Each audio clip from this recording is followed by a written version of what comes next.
อันนี้มันภายใต้โครงการของ BCC ซึ่งว่าได้ส่งเสริมชาวบ้านเนาะมี1คือว่าคะแนนปรับปรุงชีวิตการกินอยู่ของชาวบ้านเพื่อว่าให้ชาวบ้านอยู่ในเขตของโครงการนั้นมีชีวิตการกินอยู่ที่ดี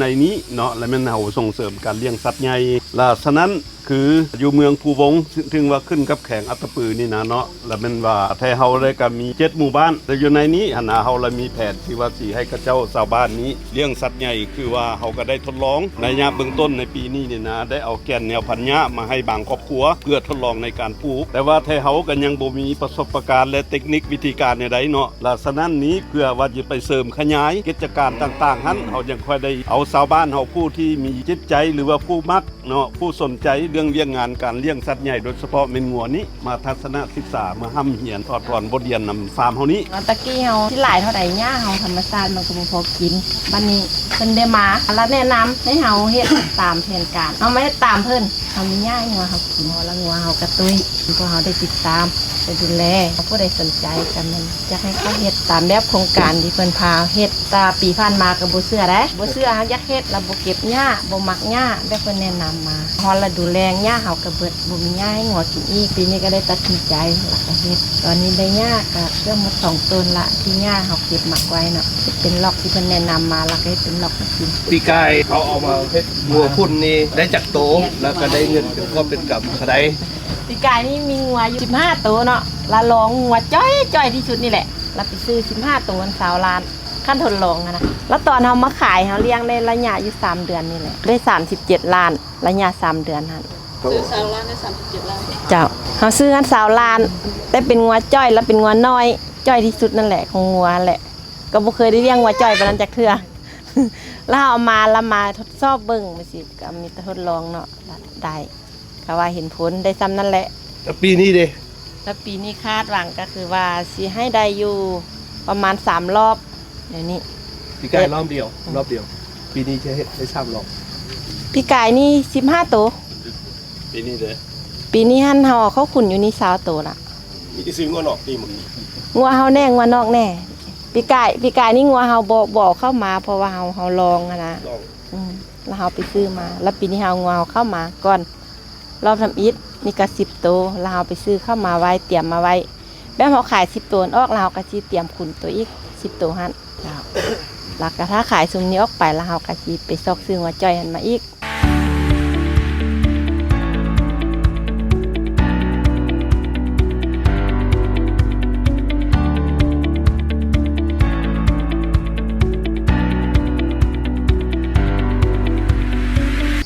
ซ้ำทางเบื้องประชาชนเฮาเด้เนาะพอเข้าใจบ่เนาะที่เพิ่นเล่ามานี่ประสบการณ์ของเพิ่นนี่มีปัญหาจังบ่ฮอดนี่เนาะคันจะให้ถามเนาะแล้วก็ถามว่าในเบื้องต้นเนาะวิธีว่ามักหญ้าเนาะอยากรู้ว่าให้งัวพวกเฮามันกินยาวนานเนาะอัน1อัน2มาแล้วมีคุณภาพอันที่3มาแล้วก็ว่าในการตัดหญ้าหันซอยหญ้าหันอยากให้เพิ่นให้วิธีให้เนาะตอนเอาใส่ทางหันเฮาสะสมไว้แล้วเฮาเอาหยังได้ผสมสิหานี่แต่หญ้าอย่างเดียวอันนี้วิชาการที่อธิบายสบายดีวันนึงว่าเฮาซื้อปอท่านสมัยวรพิมพ์เนาะแล้วก็เฮาสิเป็นที่ปรึกษาเรื่องพวกอาหารแล้วก็การจัดการทงหญ้าภายใต้การสีน้ำของเพิ่นน่ะเราแต่ละกิจกรรมที่พวกเฮาเฮ็ดนี่เฮาสิวางแผนตั้งแต่ปลูกหญ้าจัดการทงหญ้ามาจนฮอดขายออก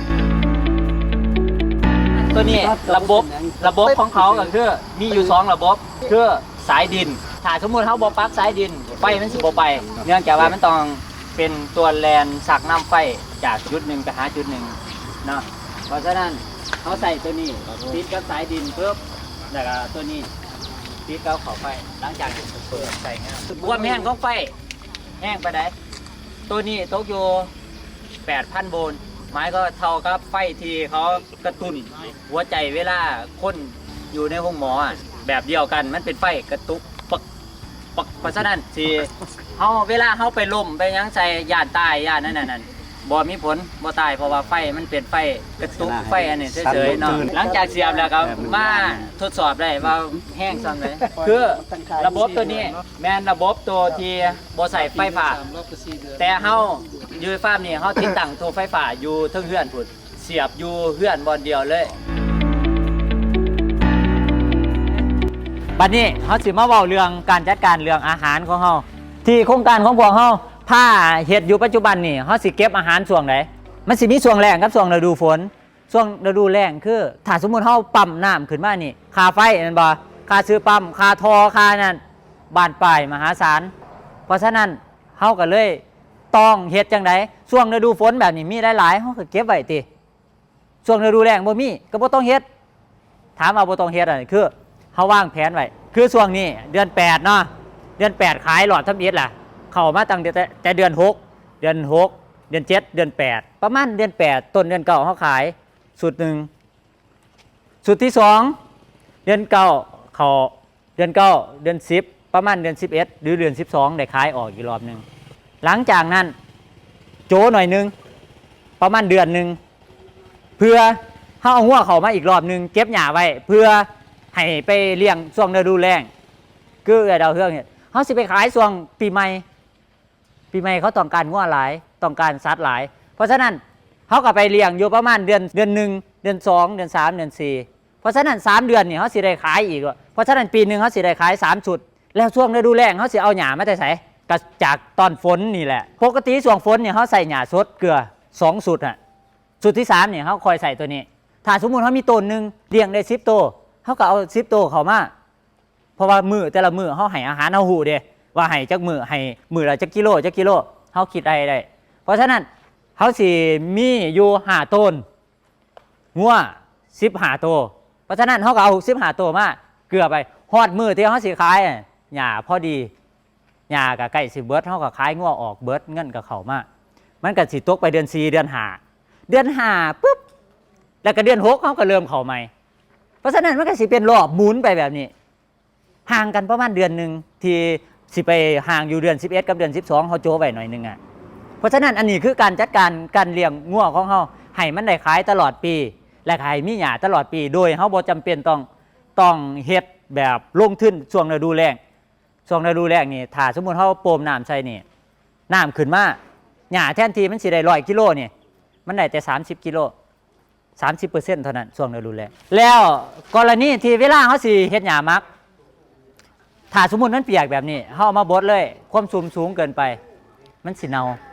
น้ำสูงมันสิเน่าเพราะฉะนั้นถ้าสมมุติสภาพแบบนี้เฮาต้องเอามาพึ่งไว้ก่อน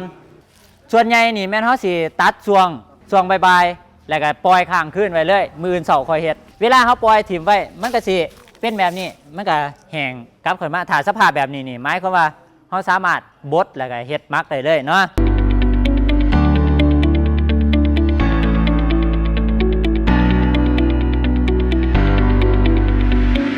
นี่ฮันเห็นบ่เวลาเปิดมาแล้วโอ้คือเป็นตาแซ่บนี่เห็นบ่เฮาบ่บดก็ได้หว่าบ่เฮาบ่เฮ็ดมักกันนะเฮาเฮ็ดสดก็ได้บ่ให้สดได้ตัวนี้แต่ว่าอาหารหยาบสั้นดีเลยแต่ตัวนี้สมกินสิออกแอลกอฮอล์แน่หน่อยนึงเนื่องจากว่าตัวนี้มันมีแป้งหลายเข้าใจเนาะมีแป้งเนื่องจากว่าแป้งจากต้นหมากสาลี่นี่มีหลายอยู่ในนี่เดี๋ยวอันนี้แม่เฮาสิสาธิตการเฮ็ดสูตรอาหารเบื้องต้นให้เบิ่งอันนี้กากเบียร์หรือขี้เบียร์อันนี้มันต้นตัวนี้มันสิเป็นแรงพลังงานคือเข่าของเฮาอันนี้เข่าตัวนี้นี่อันนี้มันซีนอันนี้ซีนอันนี้ไอโอดีนอย่างดีอันนี้มาดปุ๋ยยูเรีย4600ตัวนี้มันสิใส่รวมกับมาดแร่ธาตุมันสิมีหยังมีแคลเซียมมีการซีมีมังกาหนองแมงกานิสหัวจอยราคาน้อยค่อยๆห้อยเล่งให้ตุ้ยงัวเรืองงัวแม่ลูกอ่อนให้ปลานั้นให้เกียบเป็นอย่างคณะปุ๊บเป็นสั้นเลยขนาดมันเป็นห้องผมวิธีการให้มันมีอยู่2แบบตั้งให้กินเลยกับแบบอาหารผสมครบส่วนเอา2อย่างมาผสมกันเลยจอน้ำประดานนี่นะครับปลาไว้มันยอกกินลุงแม่บอกเข้าใจเนาะ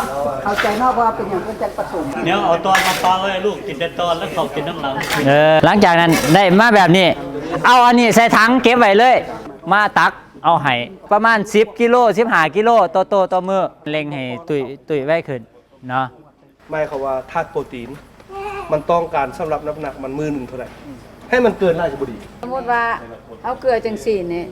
บาดคล้ายหันเขาไม่ขาเขาบุติบ่ซีนมันเป็นจังได๋ ซีนงัวคุณนี่น่ะมันจะเป็นซีนนุ่มซีนอ่อน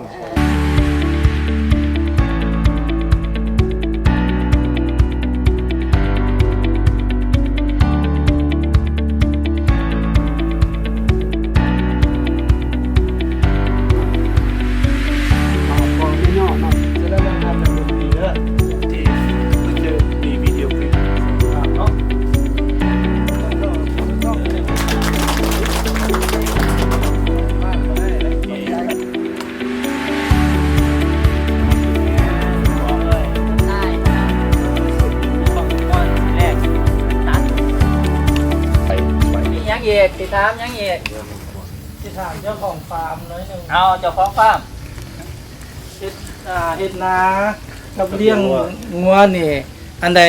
ได้รับผลดีกว่ากัน อันใดได้เงินหลายกว่ากันว่าซี่ซะ มันก็ได้คนละแนวเนาะ อ่า งัวเลี้ยงงัวนี่ก็ถือว่าได้คือกันเฮาว่าคิดไร่ว่าสมมุติว่าเฮาเฮ็ดนาเนาะวันนี้เฮาได้ปีหนึงเท่าใด3-4 ล้านสิเนาะขายเข้าเนาะแล้ววันนี้สมมุติว่าเฮาบ่เฮ็ดนาเฮามาเลี้ยงงัวสิเฮาขายงัวตัวหนึงบ่หรือ2ตัวซื้อข้าวกินก็พอแล้วสินะ บ่เจ้าบ่ปลูกเขาเจ้าบ่จำเป็นคืออยู่พุ่นอยู่ตอนเฮาไปเฮียนอยู่ไทยรุ่นอ้ายที่น่ะปลูกเขาหวานปึ๊บหวานเขาเป็นธงมากว้างๆเลย แล้วก็มันสิมีหญ้ามีหยังเกิดขึ้นมาเนาะเขาเฮ็ดรถเกี่ยวแล่นไปปึ๊ดหลังจากเกี่ยวเรียบร้อยแล้วเขาไปขายให้วงสีเป็นหยังคือขายให้วงสีขี้ข้านมันแหย่เม็ดหญ้าเม็ดหยังเอาตัวนี้ไปขายปึ๊บแล้วก็ซื้อเขาแซ่บๆมากินเลย อันนี้คือกันเลี้ยงงัวข่อยขายงัวตัวหนึงเท่ากับสามารถที่จะซื้อเขากลุ่มปี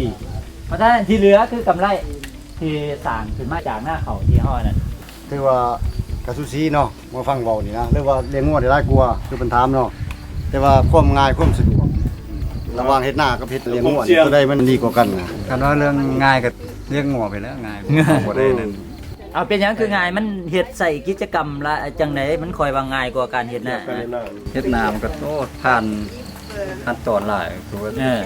เฮาไถเฮาคาดให้หลายอันหลายแนวหญ้าเนี่ยเฮาคือว่าเฮาปลูกเทื่อเดียวแล้วใช่มั้ย ผู้นี้มีดินน้อยเดียว แต่บริหารจัดการทงหญ้าได้ดี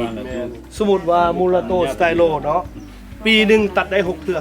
เฮกตาร์หนึ่งมันจะให้น้ำหนัก67ต้นจึงตัด6เทื่อแล้วจึงได้67ต้นเลยฉะนั้นผู้นี้ตัดได้7เทื่อฉะนั้นเราเก่ง มีน้อยเขาตัดแล้วมันปง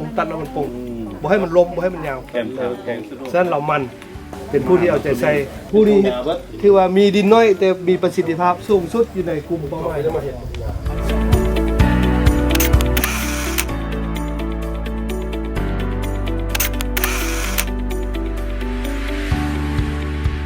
ข้าพเจ้านี่ก็ชื่อว่าขอยสวรรค์อุดมไส้เนาะมาจากบ้านเวียงไส้เมืองพะวงแพงอัตตปือในการท่องเที่ยวสุดนี้เนาะข้าพเจ้าหันก็รู้สึกภาคภูมิใจเป็นอย่างสูงบทเรียนดังกล่าวนี้ที่ข้าพเจ้าได้สัมผัสในมื้อนี้เนาะนำใส่พัฒนาบ้านเวียงไส้เมืองพะวงแขวงอัตตปือพวกเฮาและเนาะให้มันเป็นแบบอย่างขอขอบใจ ข้าพเจ้าชื่อนางสุไหมดอกมาจากบ้านพะโพเมืองพะวงเป็นวรรณกรมปลูกพืชเนาะแล้วก็ทุกอย่างพวกเฮาก็เห็นเนาะแล้วก็จากบทอ่านพุ่นแล้วก็วิธีว่าทอมงัวผ่านมาเนี่ยพวกเฮาก็เลี้ยงตามธรรมชาติเนาะแล้วก็เลี้ยงแบบนี้พวกเฮาก็บ่ทันได้พบเห็นจักเทื่อถ้าเห็นจังซี่แล้วพวกเฮาก็มีความรู้สึกว่าดีอกดีใจ แต่ว่าขอชมเชยเนาะโครงการที่ว่าเพิ่นเอาใจใส่ให้เฮามีความรู้เนาะขอขอบใจ สบายดีเนาะข้าพเจ้าชื่อบุญลบชิดาวงศ์เป็นในนามผู้ประสานงานเวียงงานอนุรักษ์ศิวาฒนพันธุ์ตามแนวเสริมต่อหรือว่า BCC มาจากแข้งอัตตปือ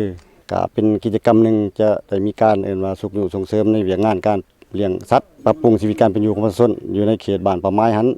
และได้นำเอาประชาชนในเขตบ้านดังกล่าวหันได้มาเบิ่งบทเรียนทั้งเมืองทั้งท้องของพวกเฮาฉะนั้นอันนี้ก็ถือว่าเป็นบทเรียนหนึงให้แก่พ่อแม่พี่น้องชาวเมืองพะวงแข้งอัตตปือหันเนาะได้มาเห็นได้มาฮู้เชื่อว่าทั้งพ่อแม่พี่น้องเฮาจะนำเอาบทเรียนนี่แหละเมื่อปรับปรุงหรือว่าเมื่อมุนใส่อันที่ดีนี้เนาะเพราะว่าโครงการของเฮาก็จะเริ่มลงจะตั้งปฏิบัติในมุมมองนี้เนาะฉะนั้นก็อันนี้ก็เป็นสิ่งที่ ดีอกดีใจแหล้วเนาะขอขอบอกขอบใจมันยังทั้งอำนาจการปกครองทั้งเมืองก็คือทั้งโครงการที่ให้ความร่วมมือให้ความต้อนรับในครั้งนี้เนาะ สบายดีเนาะข้าพเจ้าชื่ออุปวันเพื่อนสัญญวงศ์ที่ว่าประจำอยู่ของการเกษตรกรรมป่าไม้เมืองพะวงเนาะข้าพเจ้าในนามวิชาการของการเกษตรกรรมป่าไม้มีความภาคภูมิใจที่ว่าได้มาเห็นบทเรียนอันใหม่และนำใส่เทคโนโลยีของเวียงงานเกษตรกรรมของพวกเฮาที่ให้บทเรียนว่าซะให้ความรู้แก่ทีมงานของเมืองพะวงเนาะแข่งอัตปือของพวกเขานี่ข้าพเจ้าขอขอบใจ เจ้าสบายดีข้าพเจ้าชื่อพันธวงศ์วงศ์สัมพันธ์ประจำการอยู่กรมเลี้ยงสัตว์และการประมงโครงการพวกเฮาเฮ็ดนี่เป็นโครงการที่ว่าคิดว่าชาวบ้านสามารถเฮ็ดได้เนาะมันเป็นตัวแบบพวกเฮาเน้นใส่ว่าการจัดการทุ่งหญ้าเพื่อให้มันเกิดประสิทธิผลสูงสุดเนาะคือพวกทานฮู้เนาะเพราะว่าอาหารสัตว์นี่ถ้าว่าเฮาเลี้ยงสัตว์เนาะ 70% ต้นทุนแม่นอาหารสัตว์และอีกอย่างเนาะเฮาก็